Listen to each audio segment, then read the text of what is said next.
Vous écoutez Fondation Signature, le podcast. Dans ce nouvel épisode, nous recevons Nina Tondji, finaliste du prix Fabuleux Signature 2025. Nina façonne un paysage sonore unique, nourri de jazz, de musique classique, de soul et de teintes puisées dans son héritage camerounais. Elle évoque avec nous sa liberté créative et la manière dont elle parvient à faire rayonner une musique singulière et hybride, capable de toucher chacun et chacune de nous au-delà des genres et des codes établis.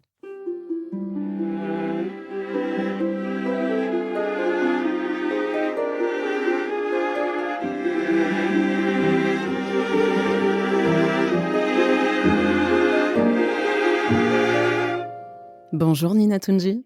Bonjour Julie.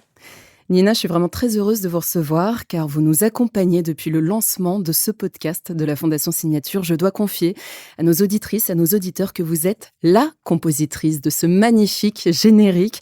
Alors Nina, que ressentez-vous en l'entendant aujourd'hui dans le contexte de cet enregistrement et du studio ? Je pense que malheureusement pour les personnes qui nous écoutent, vous n'avez pas pu le voir, mais Julie qui est en face de moi a vu un sourire s'étaler sur mon visage à force de l'écouter parce que c'est quelque chose de travailler pour un projet, c'est quelque chose de connaître, de savoir pourquoi on le fait, mais de le voir ensuite s'épanouir dans son environnement, c'est autre chose. Donc je suis particulièrement heureuse, émue et un peu excitée. C'est assez émouvant de l'entendre là dans l'action. On a le sourire dans votre voix, donc tout va bien, Nina. Alors, vous êtes altiste, guitariste classique, formé tout d'abord au Conservatoire Perpignan Méditerranée, puis au Conservatoire national supérieur de musique et de danse de Paris. Vous êtes chanteuse, arrangeuse, autrice, compositrice, bassiste, pianiste. Je reprends ma respiration, car la liste est longue. Dans quel environnement avez-vous grandi, Nina, pour déployer autant de talents ? C'est une question que j'ai toujours envie de poser aux artistes, parce que c'est souvent la genèse de l'identité musicale de quelqu'un. Donc, pour ma part, en l'occurrence, j'ai commencé effectivement avec la musique classique. J'ai commencé avec une éducation musicale dans un conservatoire, de musique dite classique, donc avec l'alto à 4 ans, avec la guitare à 11 ans. Et au-delà de ça, à la maison, il y a quelque chose dont je me suis rendu compte beaucoup plus tard, que j'ai conscientisé beaucoup plus tard. C'est que mon papa, encore ma maman qui est franco-anglaise, écoute beaucoup de chansons françaises, beaucoup de musique classique. Je me rappelle qu'on écoutait toujours les enregistrements de Tchaïkovski, d'Anne-Sophie Mutter ou des Rachmaninoff, de Martha Argerich.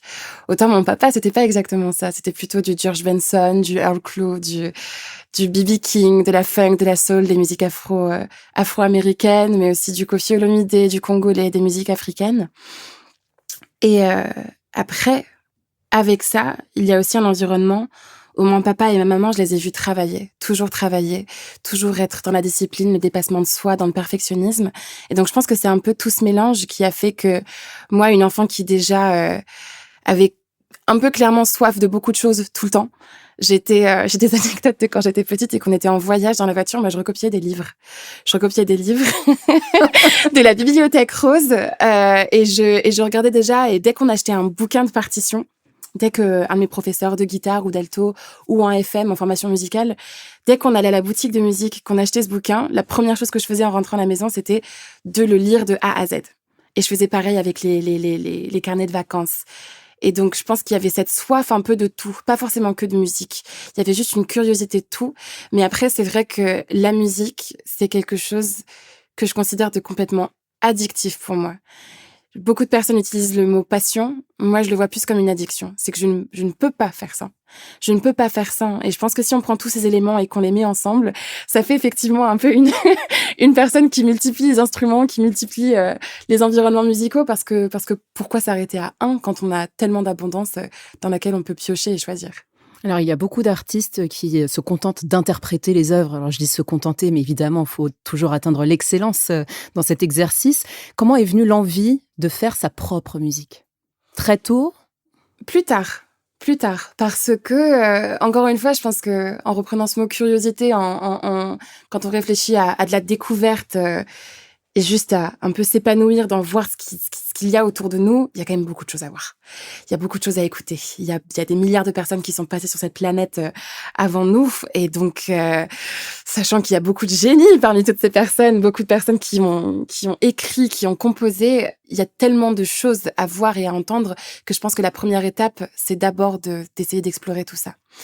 Et la composition, l'écriture et tout ce qui est plutôt du domaine de la création, c'est arrivé plus tard pour moi parce que j'ai grandi dans le conservatoire classique, mais dans un conservatoire classique, il y avait beaucoup de dispositifs de musique autres. Il y avait de la musique jazz, il y avait des musiques plus actuelles, qu'on dit musique actuelle entre des guillemets, mais je faisais aussi de la musique irlandaise, je pense au conservatoire de Perpignan, donc il y avait aussi des ateliers de musique américaine, il y avait beaucoup de choses à faire, de musique brésilienne.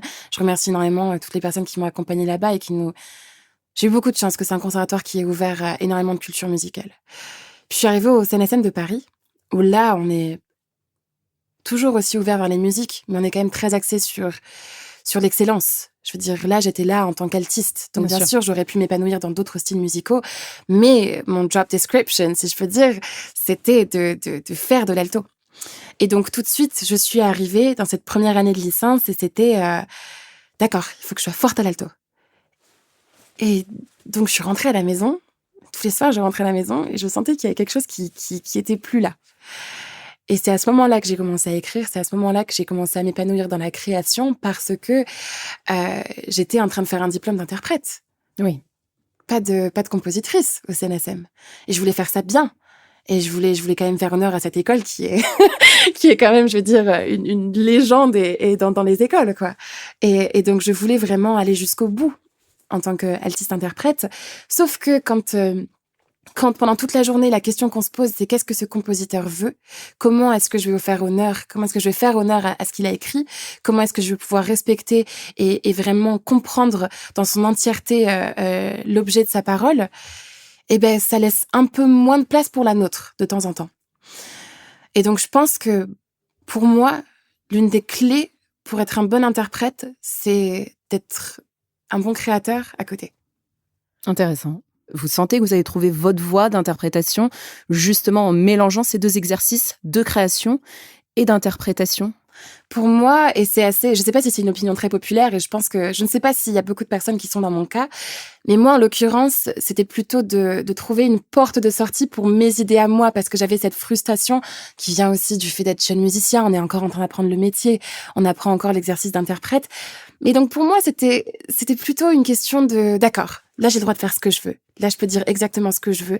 Et le fait de pouvoir épuiser cette énergie, ça me permettait de mieux me concentrer en tant qu'interprète quand c'était ma tâche. Parce que bien sûr qu'on a la place pour s'exprimer, mais je pense qu'il est extrêmement important de connaître sa place et son rôle vis-à-vis du compositeur.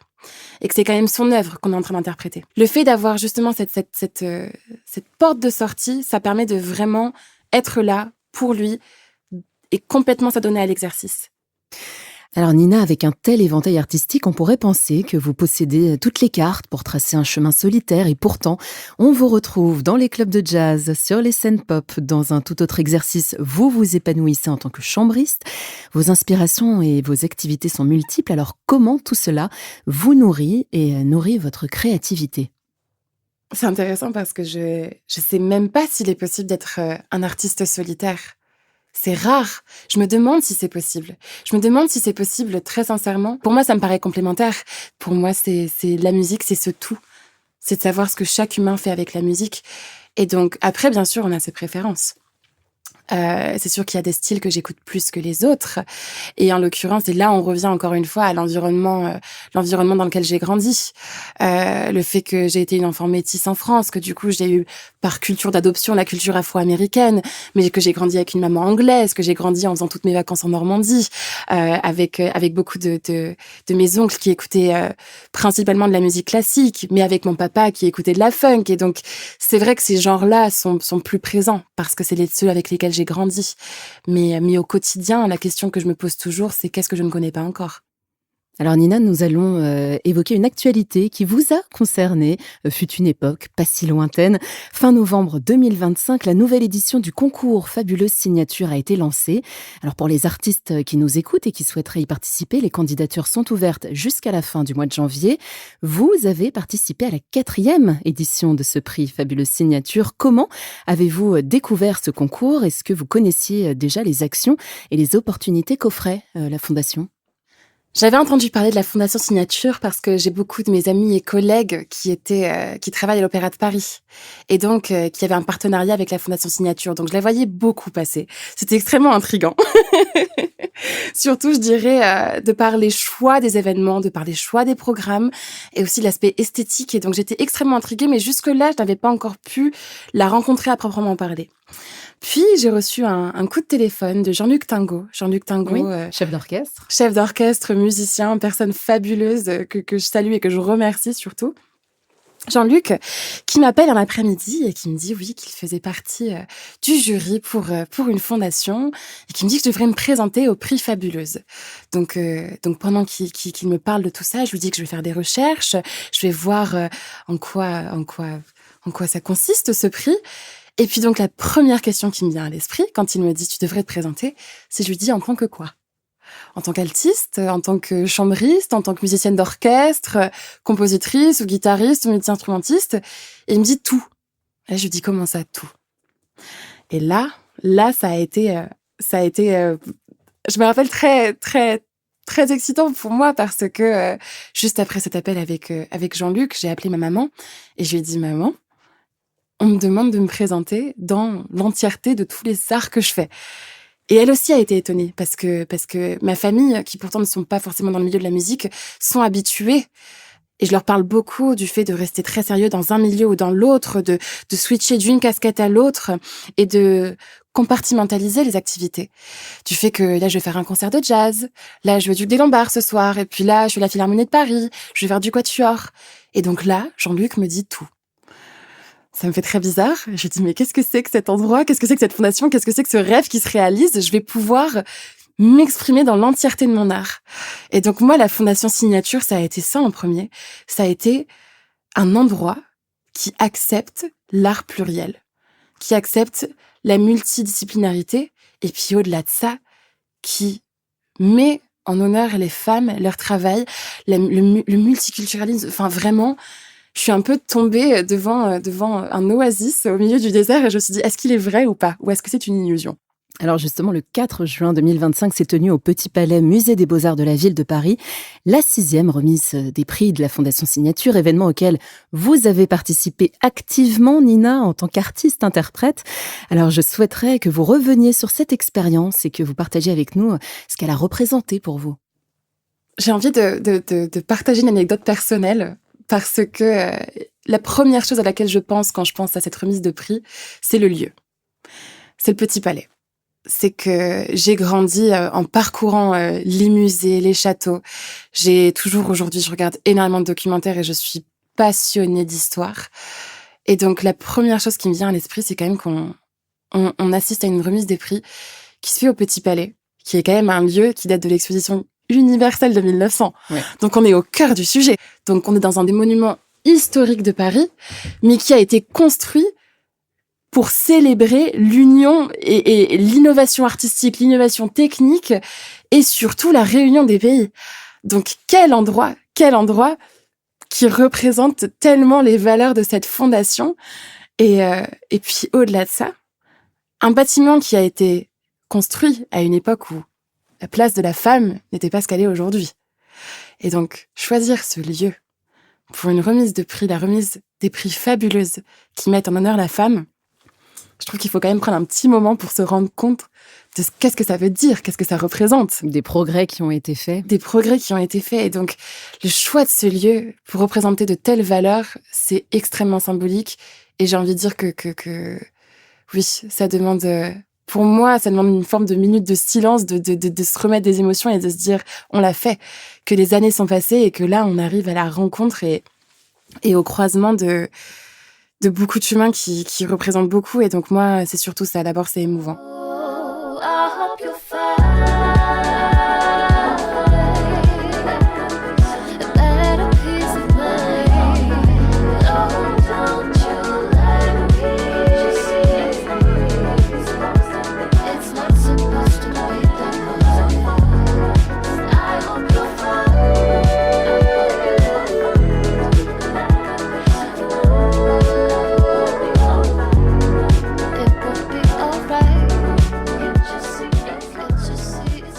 Un extrait de Find, l'une des chansons que vous avez interprétées lors de la remise des prix de la Fondation Signature 2025. Nina, à cette occasion, vous avez croisé d'autres femmes, artistes, finalistes, lauréates.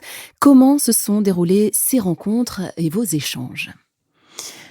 J'ai envie de commencer par dire que ces femmes-là, on est en 2025, et je dois avouer que ces femmes-là, je les ai rencontrées virtuellement. Parce que la première chose qui s'est passée à l'annonce des finalistes, c'est que je me suis dit, alors maintenant que je connais l'ampleur, je veux dire déjà avec la vision que j'avais de cette fondation, tout de suite, j'ai eu la curiosité de me dire, ok, à qui est-ce que j'ai affaire ? J'ai envie de voir, j'ai envie d'explorer. Et donc là, c'est juste une abondance d'excellence, d'ouverture, de génie, j'ai envie de dire. J'ai pas peur d'utiliser ce mot parce que les femmes, les collègues, les personnes qui étaient autour de moi, leur art, leurs œuvres, c'est tellement inspirant. Parce que mine de rien, c'est assez rare, toujours aujourd'hui, de me retrouver dans un milieu qui est artistiquement exclusivement féminin. Oui. Et donc, j'utilise ce mot plusieurs fois, mais c'est vrai que c'est émouvant.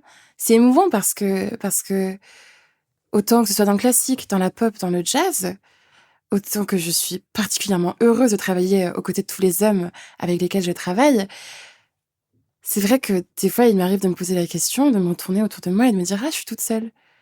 Et de pas s'en rendre compte, et se rendre compte au bout de 5 jours de studio « Ah, c'est vrai que je suis la seule femme ».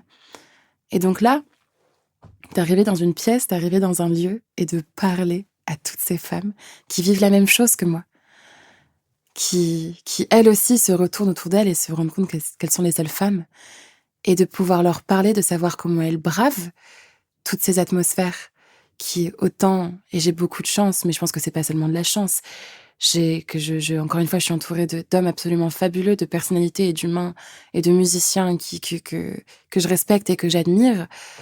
Autant, c'est vrai qu'on sait bien sûr que c'est un sujet auquel il faut faire attention, que c'est une question importante que de la place de la femme dans l'art. Et donc, c'est extrêmement inspirant d'avoir des femmes qui vivent la même chose et qui ont eu les mêmes questionnements, mais qui sont toujours allées de l'avant, qui ont toujours fait preuve de force, de courage, et surtout qui ont toujours mis l'art en premier. Parce que ça, c'est quelque chose qui revient souvent dans nos échanges. Et quand on se parlait toutes, c'est qu'on sent que dans tous les cas, quoi qu'il arrive, il n'y a qu'une seule chose qui compte, c'est l'art. Ce n'est pas nous. Et j'ai... j'ai une manière assez rigolote depuis depuis quelques années maintenant. Je dis que moi, la musique, c'est ma religion. Parce que je considère que c'est ce Dieu à qui je dois tout, à qui je donne tout. Et donc, la raison pour laquelle je parle souvent et que je fais souvent cette métaphore, c'est que pour moi, on a chacun sa propre relation à la religion. On prie notre Dieu de la manière qu'on veut.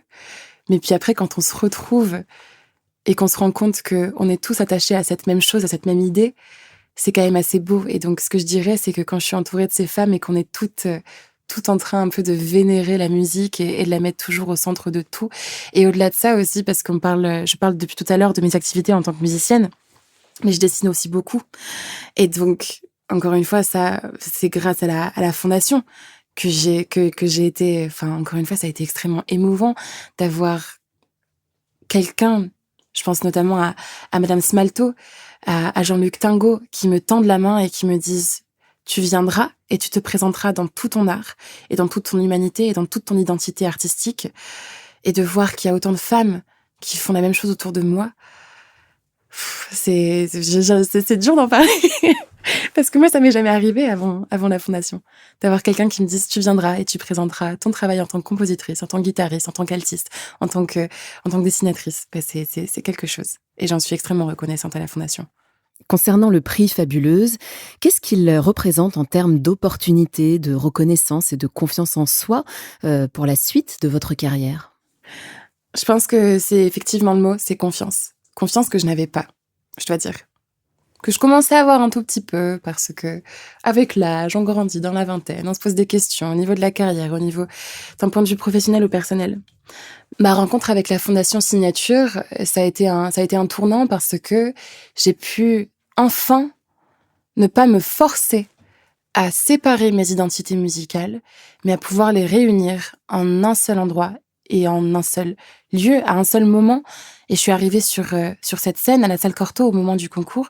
Je me suis présentée à ce jury et je savais que les personnes qui étaient en face de moi, non seulement acceptaient, validaient, mais au-delà de ça, étaient prêtes à mettre en valeur mon identité artistique.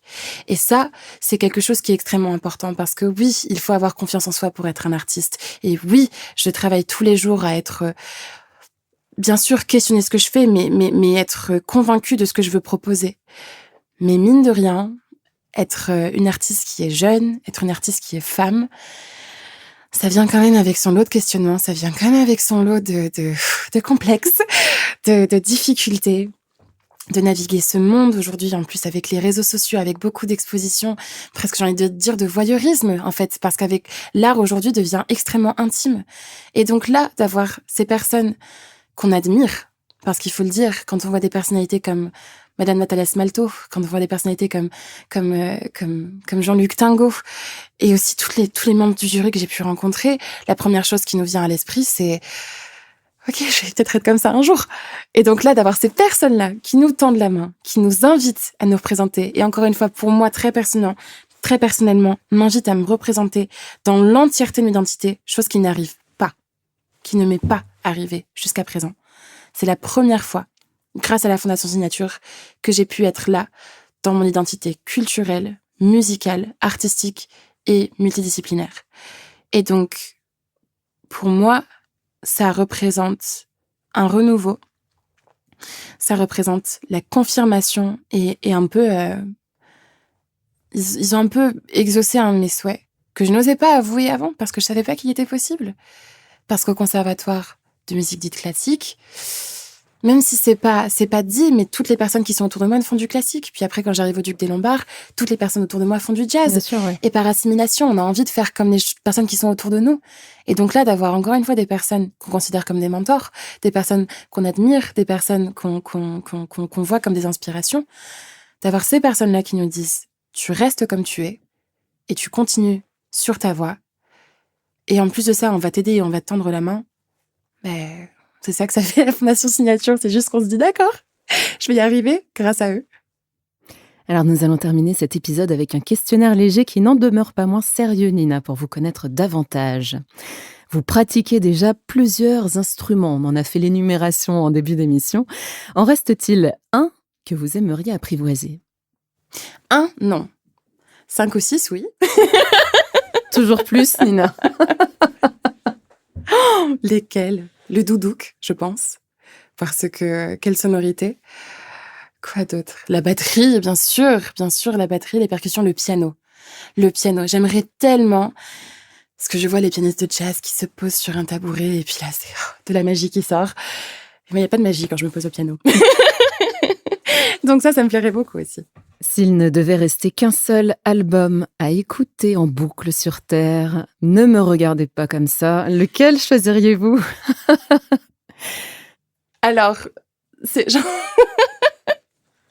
J'en parlais à quelqu'un justement il y a quelques jours que j'aborde ces questions parce que je les trouve tellement cruelles.